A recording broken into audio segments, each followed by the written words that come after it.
रणबीर कपूर और आलिया के हाथों में राम जन्मभूमि से आए निमंत्रण पत्र को देखकर सोशल मीडिया पर बड़ा उबाल है। भर्त्सनाओं की नदी बह चली है, थू थू छी छी। कथित संत भी भड़क उठे हैं। उपहास और उलाहनाओं आहों की क्या कहें। किंतु हम यह विचार करते हैं कि भगवान राम का करुणारविंद पहले किसे मिले, उसकी सर्वाधिक आवश्यकता किसे है। उन्हें जो दिन रात राम नाम की माला जपते हैं। क्या रणबीर बाली, विराध और कबंध से बड़ा राक्षस हैं? आप इस सत्य का ध्यान क्यों नहीं धरते कि महाविधर्मियों, विद्रोहियों और पातकों का उद्धार राम नहीं किया, या उन्हें जो राम तत्व से दूर हैं, जिनका हृदय उस दिव्यता से अछूता ही है। आप उनको बुलाए जाने का विरोध क्यों करते हैं? संत होकर यह क्रोध तो सर्वथा अनुचित है। उन हृदयों को अंधकार से प्रकाश की ओर जाने दीजिए। जहां माया, ऐश्वर्य, भोग विलास की नटिनी दिन रात नाचती फिरती रहती है, हम समझते हैं कि उनके ठिठुरे हुए हृदय को उस करुणा की सर्वाधिक आवश्यकता है। अगर वे वहां आकर राम तत्व को छू भी सके तो उनका जीवन बदल जाएगा। उन्हें वहां आने दीजिए। वे हिंदू होकर भी अहिंदू ही हैं, परंतु इसमें उनका दोष नहीं है। उन्होंने जिस परिवेश में जन्म लिया, जहां पले बढ़े, वहां हिंदू होने का कोई अर्थ नहीं होता। यदि आप और मैं भी बॉलीवुड में होते तो उनसे अलग न होते।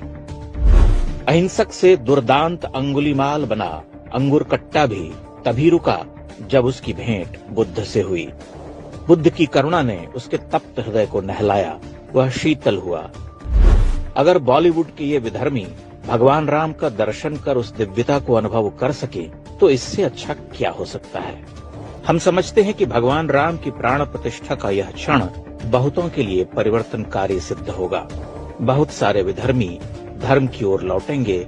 नवद्वारापुरी की पतित पावन भूमि ही उनकी चेतना को नई दृष्टि देगी। हिंदुओं को फतवेबाजी से बचना चाहिए। यहाँ बहुत सारे फतवेबाज हो गए हैं। धर्म ध्वजाधारक, न्यायाधीश, महापंडित, उनमें से कई न्यायाधीशों को हमने क्लिप देखने के लिए भिखमंगे की तरह हम मानते हैं कि रणबीर कपूर ऐसे महान हिंदुओं से बेहतर हिंदू ही होंगे।